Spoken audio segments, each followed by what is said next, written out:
matière qui compose tout corps dans l'univers physique,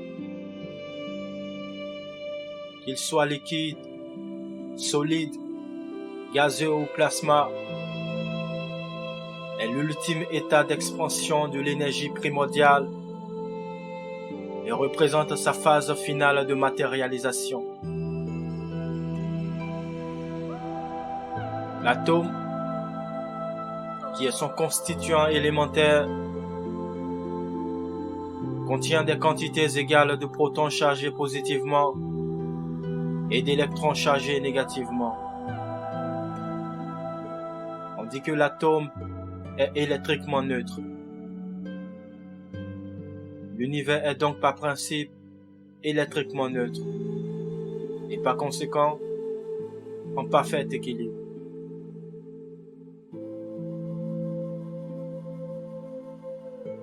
Les êtres vivants, hommes, animaux, végétaux, se retrouvent tous en relation dans des écosystèmes à travers lesquels chacun trouve vie et place par la loi de cette neutralité qui ne doit jamais être rompue pour que le tout puisse fonctionner en autorégulation. De tels mécanismes visant la pérennisation de l'existence et l'harmonie entre les espèces ne sauraient être possibles sans des lois immuables qui régissent le tout.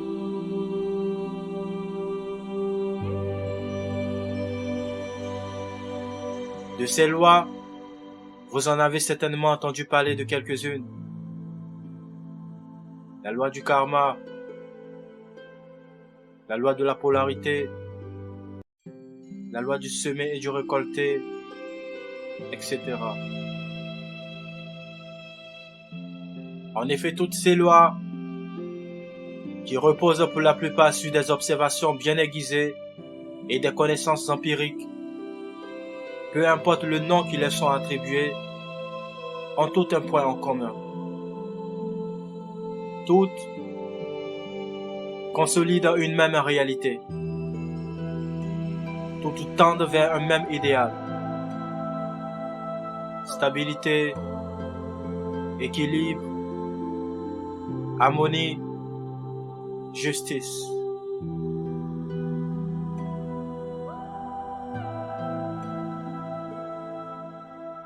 La loi de l'attraction. Cette loi est certainement l'une des plus connues de toutes et la moins comprise. On la retrouve dans la plupart des livres de développement personnel qui illustrent le pouvoir de la pensée positive.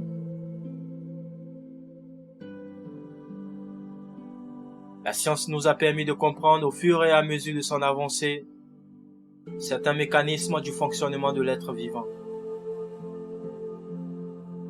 L'effet placebo en est un. Sa puissance fut découverte pendant la Seconde Guerre mondiale par le médecin américain Henry Beecher et utilisée de nos jours pour déterminer l'efficacité des médicaments en laboratoire. Il repose sur le simple fait d'administrer des médicaments dont le principe actif est inexistant à des patients qui ignorent totalement l'inefficacité du médicament qui leur est administré. L'effet placebo, c'est 30% de guérison en moyenne chez les patients. 30% de guérison. Ce résultat a permis de comprendre que la pensée et l'émotion associées émises par un individu, en l'occurrence ici le patient malade, produisaient des effets capables de transformer l'état des cellules de l'individu en question. Il existe à cet effet un effet contraire appelé l'effet nocebo, qui lui paradoxalement engendre plutôt des effets délétères au lieu de produire la guérison. Le résultat alors de guérison ou d'amplification de la maladie dépend donc de votre état d'esprit. Si vous produisez des énergies de basse fréquence équivalent à des morfondements, du désespoir, des lamentations et des plaintes, vous produirez des circonstances du même ordre. Par contre, si vous gardez la foi et la positivité, même malgré un chaos apparent autour de vous, vous produirez des circonstances positives. Ne vous a-t-il pas été dit que tout est possible à celui qui croit?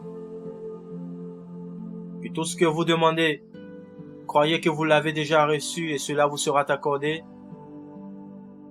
Et que si vous aviez la foi comme un grain de sénévé, vous diriez à un mûrier, déracine-toi et plante-toi dans la mer, et il vous obéira? Un scientifique français du nom de René Péoc fit dans les années 80 des expériences un peu plus poussées du même ordre. Il réunit des milliers de poussins qu'il séparait de la mère dès le premier instant de vie et qui mit chacun en contact avec un petit robot conçu pour l'expérience et qui se déplace de manière aléatoire. Sachez que si vous prenez un animal et que vous le séparez dès sa naissance de sa mère et le mettez en contact avec un autre animal ou tout objet en mouvement, le nouveau-né considérera celui-ci comme sa mère et tissera des liens particuliers avec lui. C'est la théorie dite de l'empreinte du biologiste Konrad Lorenz. Dans cette expérience, René Péoc sépara le poussin qu'il éloigna du robot en le mettant dans une cage après une semaine passée avec lui. Grande alors fut sa surprise de constater que le mouvement aléatoire du robot en fut fortement perturbé. En effet, le robot se déplaçait 2,5 fois plus que la normale vers le poussin qui pépiait dans la cage, comme si le poussin, par son cri, son appel, en d'autres termes par sa pensée et par son émotion, attirait vers lui le robot qu'il considère comme sa mère.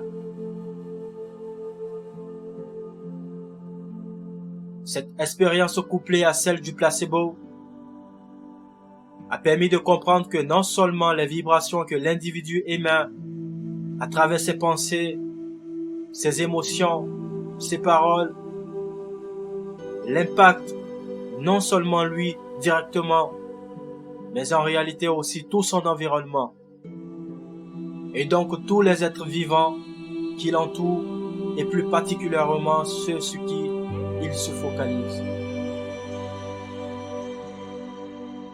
Lorsque nous pensons donc du mal de quelqu'un, ou nous le jugeons, ceci est une forme de prière contre lui qui prend effet selon l'intensité de la pensée et de l'émotion associée. Les vibrations du cœur sont les plus puissantes et les plus efficaces. Elles peuvent à la fois donner la vie, mais aussi produire la mort. Prenez donc garde, gens d'ici. Soyez des sources qui produisent de l'eau de la vie, à travers la culture quotidienne des vertus. Efforcez-vous de marcher dans la droiture et de produire les fruits de l'esprit. Ne serait-ce que, même si vous avez du mal à aimer votre prochain, ne serait-ce que pour ne pas être rattrapé vous-même et payer le prix de vos actes par la loi de cause à effet, également connue sous la loi du karma ou la loi de la compensation. Parce que la qualité de ce que vous attirez vers vous dépend de la qualité de ce que vous produisez chez les autres. Cette loi implique que chaque action, qu'elle soit en pensée, en émotion, en parole ou en acte, produit un résultat qui s'accompagne toujours d'une récompense. En effet, rien ne se perd, tout se transforme. et à chaque action produisant un résultat est conduite une réaction qui retourne vers l'envoyeur pour que l'univers retrouve son équilibre initial. Vous récoltez donc ce que vous sémez d'une manière ou d'une autre. Si vous semez la méchanceté envers votre prochain, on fera preuve de méchanceté vis-à-vis de vous. Rappelez-vous ces paroles du Christ. Ne jugez pas, afin de ne pas être jugé. Quand on vous jugera de la même manière que vous aurez jugé, et on utilisera pour vous la même mesure dont vous vous serez servi. Si vous avez de la patience, de la tolérance, de l'amour pour vos frères et sœurs, l'univers mettra en retour sur votre chemin des personnes qui auront de la patience, de la tolérance et de l'amour envers vous également. Pour que la boucle soit bouclée et que la neutralité dans la création soit retrouvée. Heureux ceux qui font preuve de bonté, quand on aura de la bonté pour eux. Aimez votre prochain comme vous-même. Tout ce que vous voulez que les hommes fassent pour vous, faites-en de même pour eux.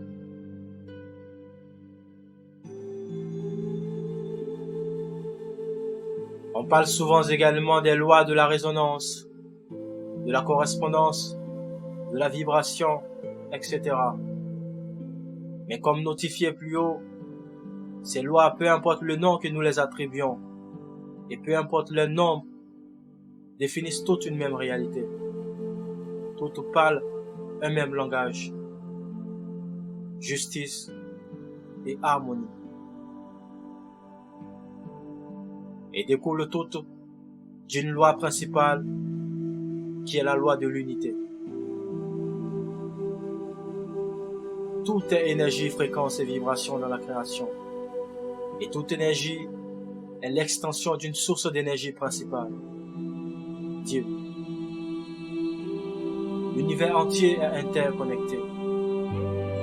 Il est intriqué. Rien ne vit seul dans sa petite bulle. Toutes les dimensions visibles ou invisibles sont en relation. Chaque être qui peuple cette planète est connecté aux autres en dépit de l'espace et du temps qui peuvent les séparer. L'univers est un.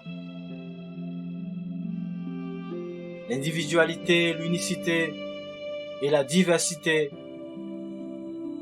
qui en réalité démontrent de l'amour de Dieu et de la manifestation de sa sagesse ne doivent pas être un prétexte pour justifier l'individualisme, la xénophobie, le racisme et l'égoïsme, car en vérité, je vous l'ai dit, il n'y a point de tout sans l'un. Et il n'y a pas non plus l'un sans le tout. Le tout se tient grâce à l'interdépendance. Soyez donc parfaits comme votre Père Céleste est parfait. En effet, il fait pleuvoir sur les justes comme sur les injustes. Que la générosité, le partage, la tolérance, le pardon, le don de soi pour l'autre, soient vos âmes quotidiennes, et que l'humilité soit votre fer de lance. Que votre lumière luise au milieu du monde.